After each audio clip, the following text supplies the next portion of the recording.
Okay, class. So in today's lecture, we will be discussing about the advertisements that how if you come across through any ad that you are looking, then in which ways you can write the cover letter and your email as well. So in order to tackle with all that stuff, we will be checking out that how to analyze any ad when you are applying for some job. It is specifically for that purpose because university is having that criteria and it is the major part of your finals. It asks you some questions relevant to the advertisements as well, and also your cover letter, your CV are also the part of your ads.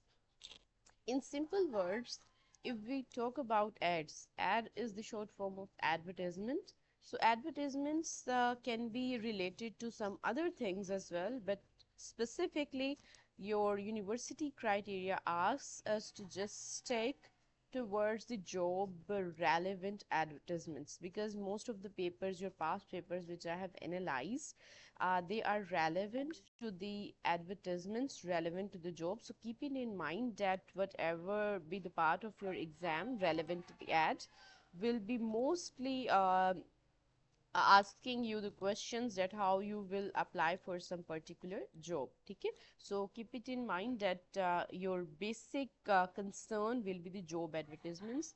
Right now in front of my screen, if it is visible for your sake, I have searched and on the Google. If we make just a search on the Google that job ads 2026, so you will be coming across multiple ads that can be relevant to your field or your expertise. It can be anything like FPSC ads or some private or public sector jobs. So we will be analyzing all these advertisements one by one, or the ones that are really important. For example, if we take this one as for the sake of analysis, so this is the advertisement that is through the Punjab University. So can anyone mute themselves for that sake कि उनको क्या समझ आता है इसको देखकर in just one glance. It's a very simple thing. So सबने मेरे साथ interact करना है because this is not the subject in which you just can keep sitting and listen to the teacher who is discussing things all the time. How much you participate, it really matters, and how you are much you're going to learn, it also depends on that. Okay, so your spoken and your writing skills cannot be improved in this way if you will be muted all the time. Please, Hassan Nisar, unmute yourself and tell me what you can see in front of you. Ji Hasan.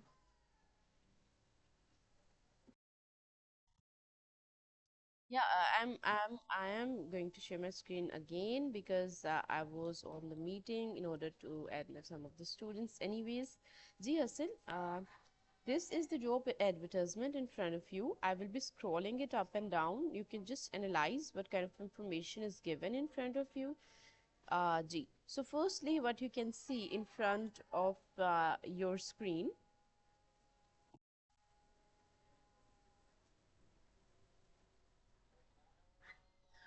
Ji Hasan, what you can see, please in simple word जो भी आपको नजर आ रहा है आपने बता देना है.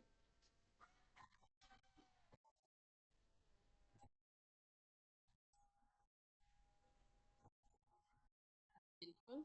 Yes. Okay. Hmm. Very good. Exactly. बिल्कुल. For these subjects, so these are the subjects. Then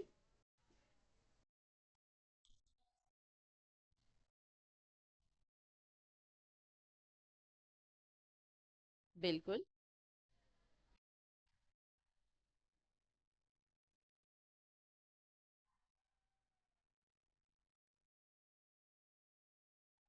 बिल्कुल. Exactly. बिल्कुल. Exactly.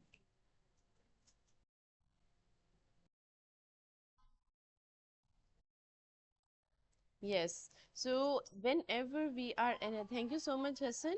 And let me just open the word file as well, because whenever we analyze some job position, we are particularly concerned at what job position it is. But through the analyzing of it, we can come to know that the eligible criteria and how to apply for that.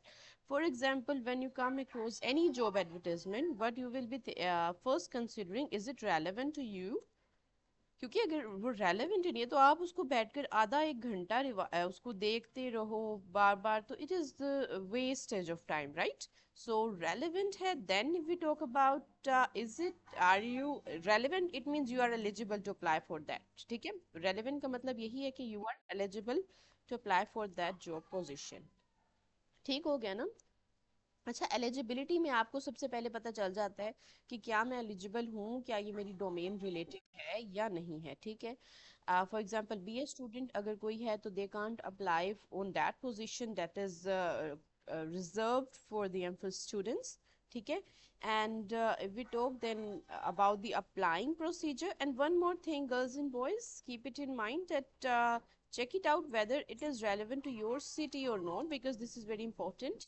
हम बहुत ज़्यादा चीज़ें eligible भी देख लेते हैं, हम ये भी देख लेते हैं रेलेवेंट भी है, but some of the times girls and boys think that all over Pakistan, you cannot move in all over the Pakistan, in all countries, in all cities of the Pakistan. तो आपने क्या करना है, आपने check करना है कि in which city they are talking about. So हम अपने ऐड पर आते हैं, और the questions that will be asked in your exam वो भी इसी तरह के होने वाले हैं कि what is the eligibility criteria displayed in the advertisement, and if you are likely to apply for this post, what you will be writing. तो इस तरह के क्वेश्चंस होंगे आपके पेपर में, तो आपने अपना जहन इस तरह बना कर रखना है, ठीक है?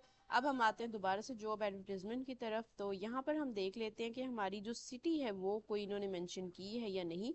क्लोजिंग डेट मेंशन है, this is also important, keep in mind कि आप क्लोजिंग डेट के बाद ना अप्लाई कर रहे हो। यूनिवर्सिटी ऑफ पंजाब का ईयर था, और ये लाहौर ही यहाँ पर मेंशनड है, it means it is in the Lahore, तो हमारी लाहौर की ही अप्लाई एप्लीकेशंस यहाँ पर जाएंगी। ऊपर अगर हम जाएं, ऐड के अलावा की इंफॉर्मेशन है, we will not read that, because just by just looking at the advertisement हमें क्या समझ आता है वो हम देखते हैं। अच्छा, अब यहाँ पर हमने देखा we are hiring open positions for BS classes के लिए भी, for MPhil classes, and then हमने एलिजिबिलिटी और ये सारी चीज़ें देख ली। Then what is uh next step? अब हम आगे क्या करेंगे? अब हमारे पास है Abira Fatima. Abira Fatima, please unmute yourself, हम थोड़ा सा डिस्कशन देखते हैं आगे क्या करना है हमने।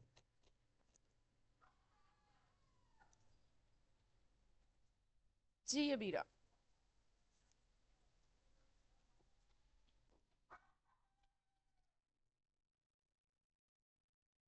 Ji Abira, quickly unmute yourself. This is your name front in front of the screen. It is displayed, and I want you to unmute yourself quickly.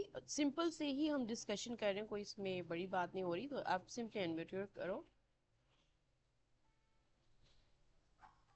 It seems that you are not listening to me. You have just you have just joined the meeting. Mic on नहीं हो रहा मेरा. Okay, let me just unmute you if I can. Don't watch pin to the screen. You can unmute yourself. Just click at the mic. यहाँ पर से unmute हो जाता है. जी अबीरा, आपको unmute करने की एक्सेस है given.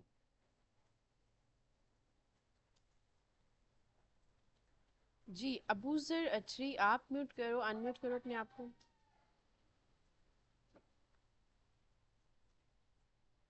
Class, I really want all of you to be very vigilant regarding all this stuff.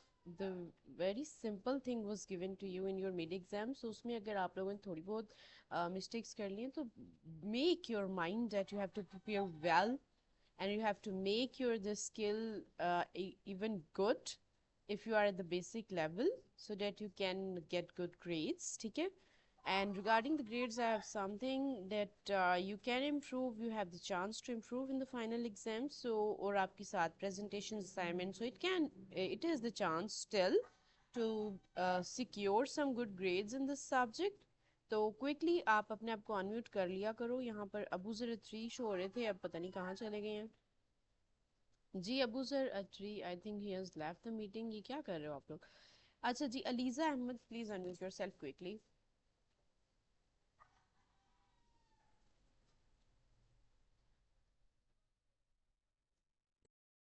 Okay Aliza, thank you. आपने अनम्यूट तो किया आपने आपको, ठीक है. अच्छा जी Aliza, we have read this ad so far. It is relevant to us. For example, we have done our MPhil and I am interested in teaching the philosophy subject, for example. So what should I do next, please?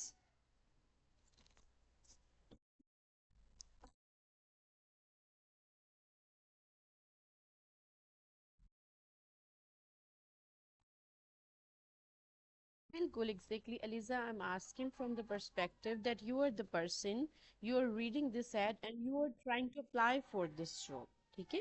So, how to apply for this job?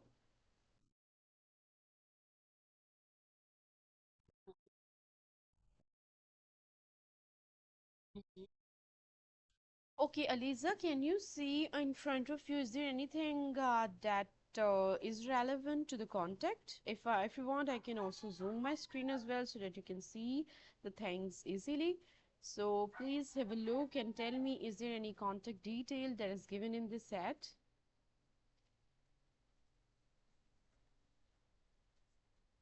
Do you have a look?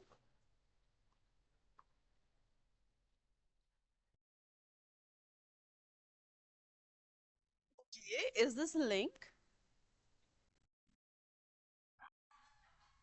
Okay, Lisa, this is the email ID of the chairperson. Okay, and chairperson dot prad dot this is the email ID of their chairperson. Send your CV to. What is the idea that I am getting from this? इसका मतलब ये है कि जैसे for example मैं अब आऊंगी यहाँ पर और मैं देखूंगी कि मैंने अपनी CV भेजनी है, ठीक है. इन्होंने resume नहीं मांगा. It means they want the detailed stuff regarding me, whatever I have done in my life or that is relevant to the job. They want that thing to be mentioned, ठीक है. वो चाहते हैं कि वो चीज़ें जो कि रेलेवेंट है और बहुत डिटेल्ड वे में. रेज्यूमे मांगता है 1 पेज, उन्होंने मांगी है सीवी ओनली 1 पेज. कभी लिख दें तो आपने 1 पेज ही भेजनी है. अगर आपको सीवी मांगते हैं सिर्फ ओनली, जैसे in this ad particularly they have asked about just let me just check it out. इन्होंने आपकी सीवी कहाँ पर की है? For this send your CV to. इन्होंने 1 पेज सीवी नहीं कहा, तो आप थोड़ी सी डिटेल 2 पेजेस की भेज सकते हैं. But it doesn't mean that you can switch from one thing to another that is not relevant to the job, ठीक है. सो आपने बिल्कुल रेलेवेंट रहते हुए अपनी सीवी को ड्रॉप करना है, ठीक है. अच्छा जी, अभी तक मुझे ये पता चला कि that I am interested in teaching the subject of philosophy. तो मैंने जी सब्जेक्ट फिलोसफी का टीच करना है and I have also got the email where I have to drop my CV. अच्छा, one thing more, check it out whether they have asked for some kind of hard copy from you और not. उन्होंने कहा है क्या या नहीं? उन्होंने ये भी मेंशन किया हुआ है कि सिर्फ शॉर्ट लिस्टेड कैंडिडेट्स आएंगे यहाँ पर. So that is you have to wait after sending the email whether they shortlist और यू नॉट, ठीक है. बट बिफोर दैट, अब आपने अपना जो ईमेल है वो सेंड करने के बाद भी क्या कोई हार्ड कॉपी भेजनी है या नहीं, that is really important. When we come across this set again, तो यहाँ पर हम दोबारा चेक करें तो इन्होंने कोई हमें हार्ड कॉपी या कुछ इस तरह का मेंशन नहीं किया. Maybe later on they will ask us about that, but right now they are just requiring us about the online applications, ठीक है. और कुछ ऑनलाइन एप्लीकेशंस ऐसी होती हैं जिसमें हमने अपनी मेंशन करना होता है that whether after applying online हमें अपनी हार्ड कॉपीज भी उनके कंसर्न्ड एड्रेस पर पोस्ट करवाना पड़ता है, ठीक है. तो आपने ये भी चीज़ें ज़रूर देखना है किसी एड में. तो ईमेल है. अच्छा जी, अब हमने for example now we have made our minds that we're going to send the email to the Punjab university, ठीक है. हमने पंजाब यूनिवर्सिटी को ईमेल सेंड करना है that we are interested in teaching the philosophy subject, ठीक है. आपका जो philosophy का subject है, for example multiple subjects are there but I have just taken the one because that is relevant to me. For that sake right now it is like a tentative one, ठीक है. So it is we're writing email to the Punjab University Lahore campus, ठीक है. You can also mention the campus that is given in the ad. If it is particularly mentioned then you can specifically write that. अगर नहीं mention तो नहीं लिखोगे आप. Philosophy subject है आपका। अब आपने स्टार्ट किया, अपनी सीवी आपकी प्रिपेयर्ड है। सीवी मैंने आपके साथ शेयर किया था डॉक फाइल में किस तरह से बनाते हैं रेज्यूमे या सीवी का template. Do watch that video. पता नहीं आप लोग क्या करते हो, वीडियोस नहीं देखते हो। हर एक वीडियो रेलेवेंट है जो मैं अब पोस्ट कर रही हूँ आपकी यूट्यूब पर जो है अपलोडेड मेरी आप जो ना हिस्ट्री में जाकर चेक कर सकते हो, ठीक है।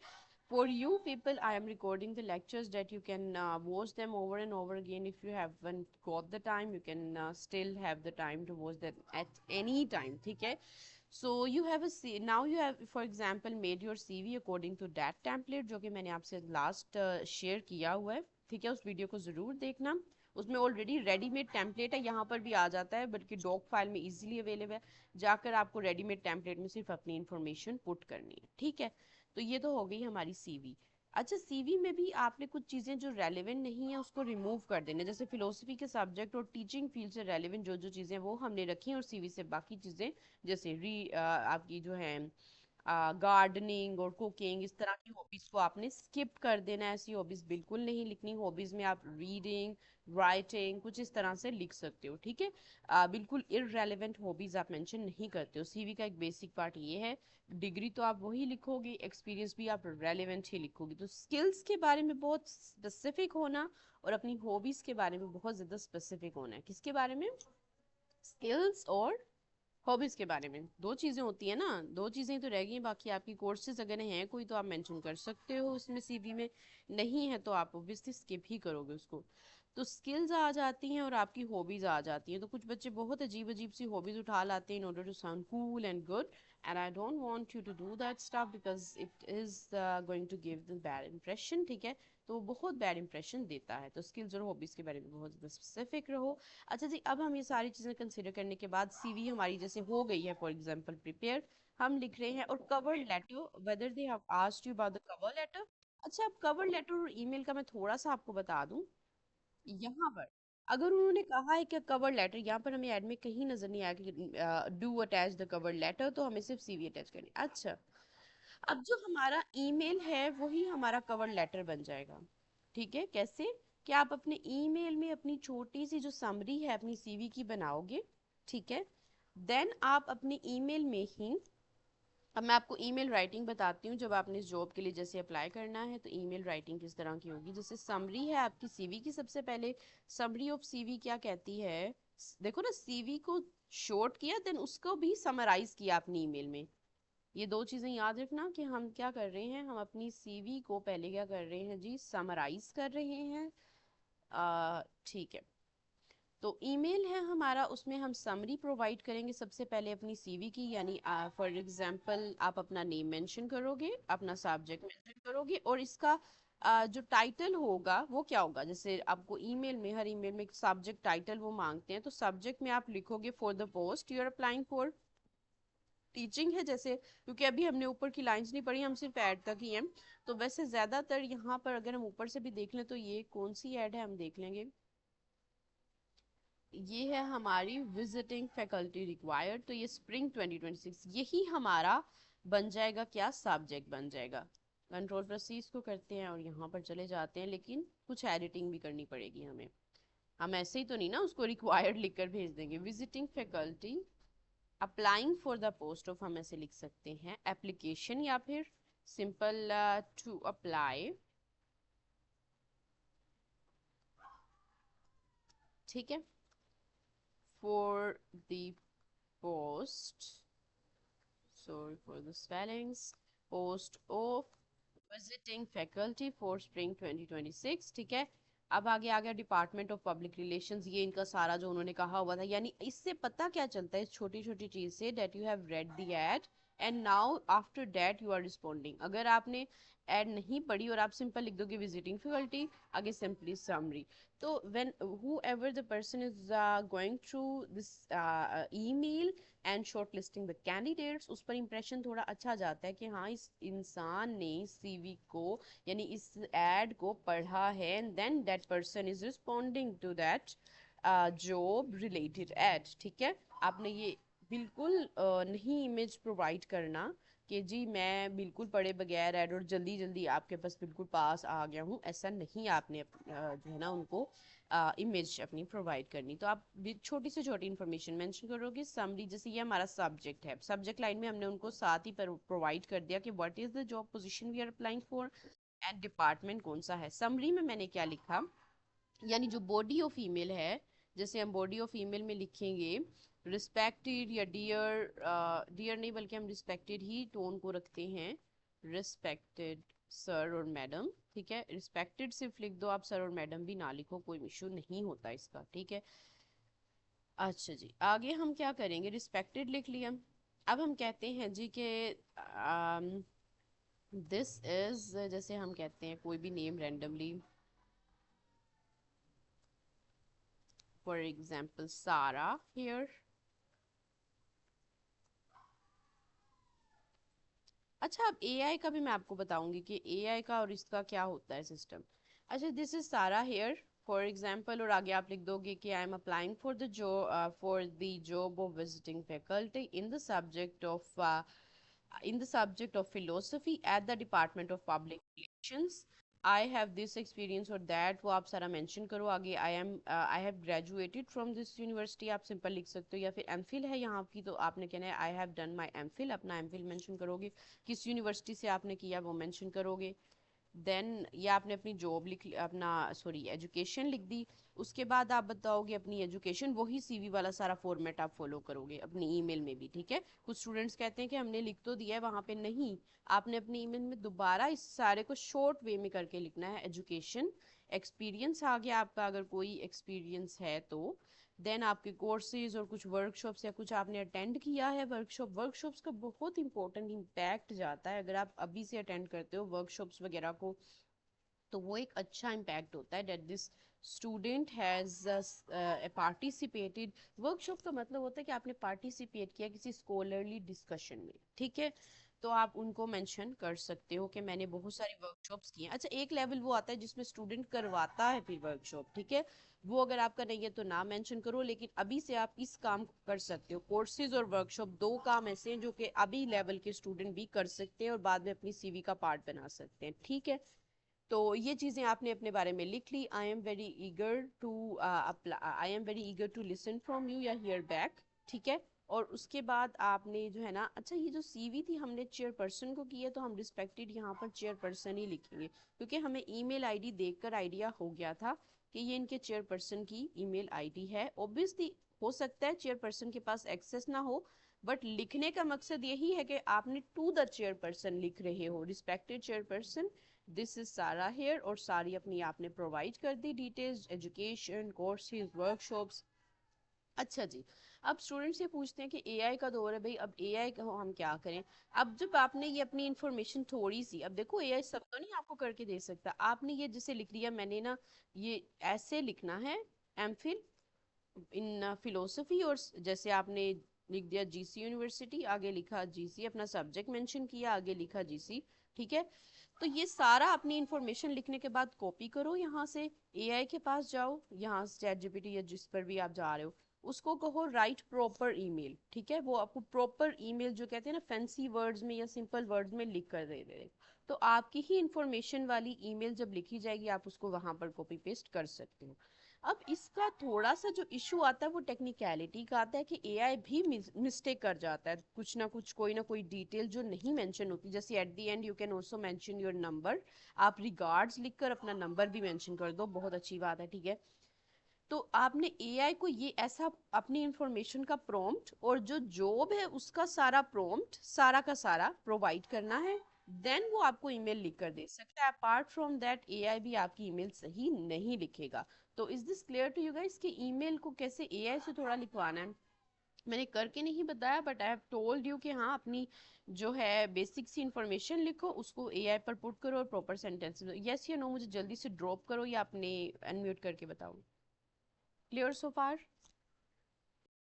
ठीक है, बहुत बेसिक सी चीजें थी जो अभी तक हमने डिस्कस की हैं, ठीक है। अब हम आते हैं दोबारा अपने यहाँ पर, ठीक है। तो ये जो एआई का दौर है उसका भी मैंने बता दिया कि किसको टैकल कैसे करना है।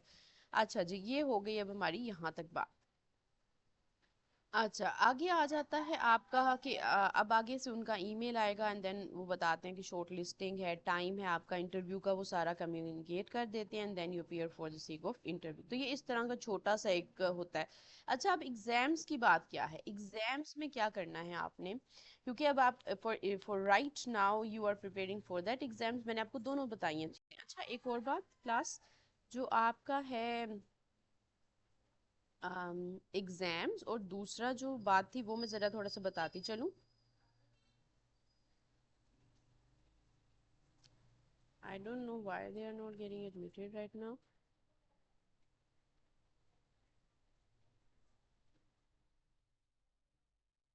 जी अच्छा, तो यहाँ पर है कि आप अभी से क्या कर सकते हो, अभी से आप अपना जो है नेटवर्क को इंक्रीज कर सकते हो, अपनी सीवी को रियल में इम्प्रूव करने का तरीका जो मैंने बताया है।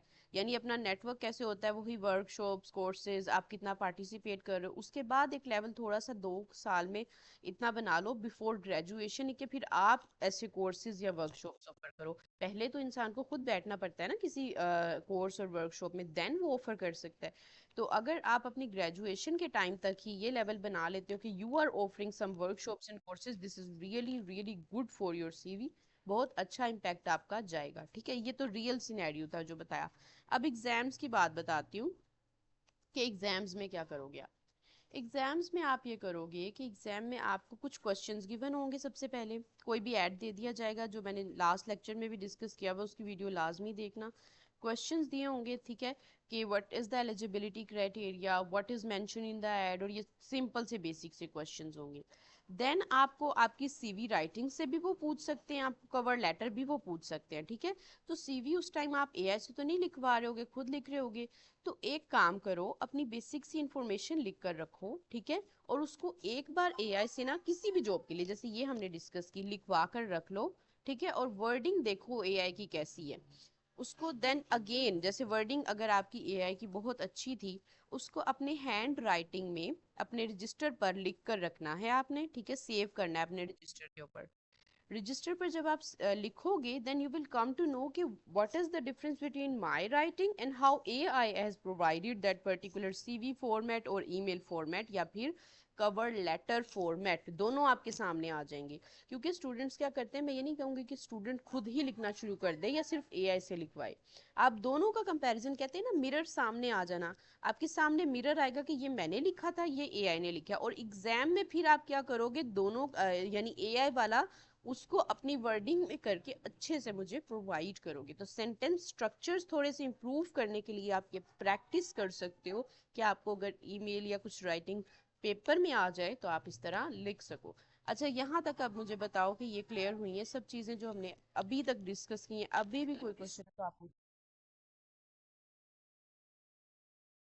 क्लियर हो गई हैं। अच्छा आयशा, अपार्ट फ्रॉम यू और मुझे बाकी सब भी बताओ, बिकॉज देखो you are making your mind right now to write something in your exams, तो आपको हर चीज़ अच्छे से क्लियर होनी चाहिए कि कोई इशू है, कोई क्वेश्चन है तो आप, जैसे मैंने बताया कि आपने अपनी रियल सीवी को कैसे इम्प्रूव करना है और अपना जो है माइंड एग्जाम के लिए कैसे बनाना है, दोनों ही चीज़ें आपको यहाँ पर मैंने शेयर की हैं कि अपने एग्जाम के लिए कैसे प्रिपेयर करो। क्योंकि रिटन अप स्ट्रक्चर्स एक दिन में अच्छे नहीं हो जाते, हो सकता है आपको कुछ वोकैब के वर्ड्स क्रैम करने पड़े, हो सकता है कुछ सेंटेंस याद रखने पड़े, कहते हैं ना रट्टा मार लेना वाला। अभी मैं रट्टा लगाना नहीं सिखा रही हूँ आपको, बट ये जरा स्किल वाला सब्जेक्ट है, तो एक दिन में तो नहीं आ सकता।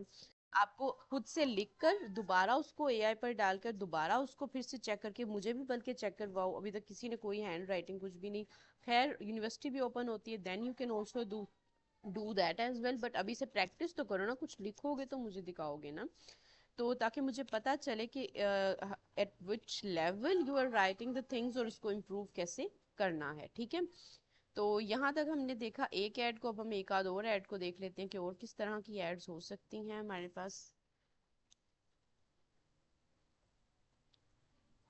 जी एनीवेज, जब तक मैं और कोई ऐड ओपन करती हूँ तब तक आप अपना क्वेश्चन जिन में कोई है या कुछ इस तरह की बात है that is not clear, you can think about that as well.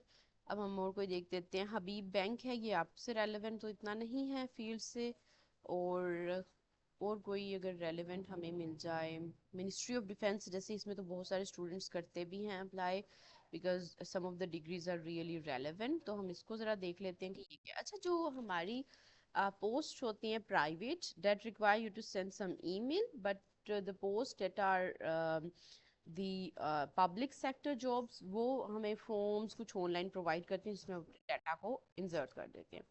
So ministry of defence carriers and latest jobs 2026 salary benefits, खैर इन्होंने ये वाला प्रॉपर ऐड नहीं यहाँ पे शेयर किया हुआ, बट जो हमारी गवर्नमेंट की जॉब्स होती हैं उसमें मैं सिंपली आपको बता दूं कि गवर्नमेंट सेक्टर जॉब्स में आप एक ऑनलाइन वो फॉर्म प्रोवाइड करते हैं, उसको फिल करते हो, एजुकेशन लिखते हो, एक्सपीरियंस लिखते हो, देन क्या करते हो आप अपना एक्सपीरियंस और एजुकेशन लिखने के बाद, जैसे हम यहाँ पर खोल ही लेते हैं कोई पीपीएससी का ऐड अगर हमारे पास आया हो, पीपीएससी जो 2026, बल्कि पीपीएससी की वेबसाइट को ना, अच्छा जो आपकी पीपीएससी की वेबसाइट है, अब इससे मुझे एक और चीज़ जहन में आई, उसको अगर आप अभी से एक बार, फॉर एग्जांपल आपने कहना है अभी से क्यों, एक बार ओपन करके ज़रूर देखो, बट देखो कि आपके सब्जेक्ट से रेलेवेंट कितनी जॉब्स लास्ट 5 इयर्स या 4 इयर्स में अनाउंस हुई, ठीक है।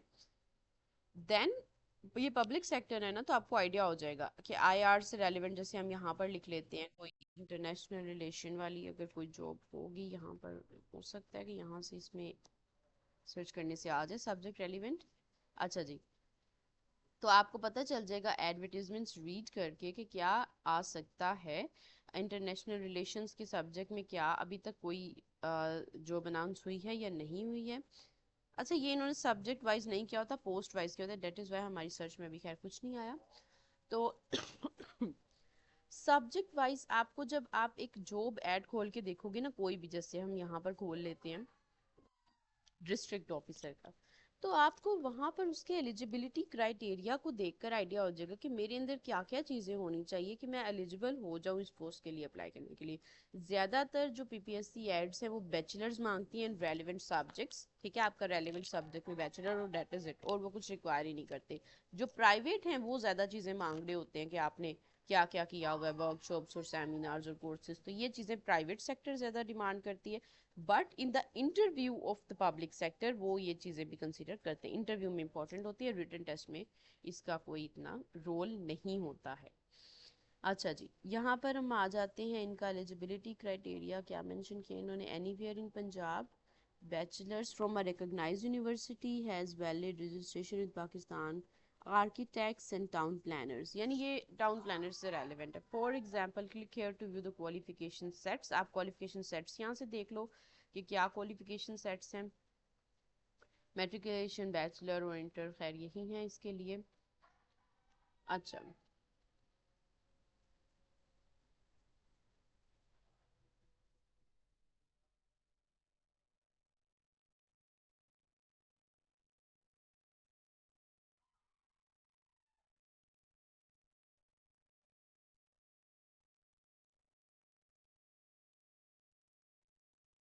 हमारा चेकआउट करते हैं इसको। अच्छा जी, ये है। अब हम फॉर एग्जांपल जाते हैं प्रोसीड पर थोड़ा सा, तो इसमें खैर सिंपल कोई इतनी हार्ड एंड फास्ट रूल नहीं होता कि क्या क्या करना है, सिंपल आप कंफर्म करते हो और अपनी इन्फॉर्मेशन जाके पुट कर देते हो, ये हमारा बेसिक इतना कंसर्न नहीं है। अभी हम जरा, मैं आपको एक नज़र बस दिखाना चाह रही हूँ कि होता क्या है।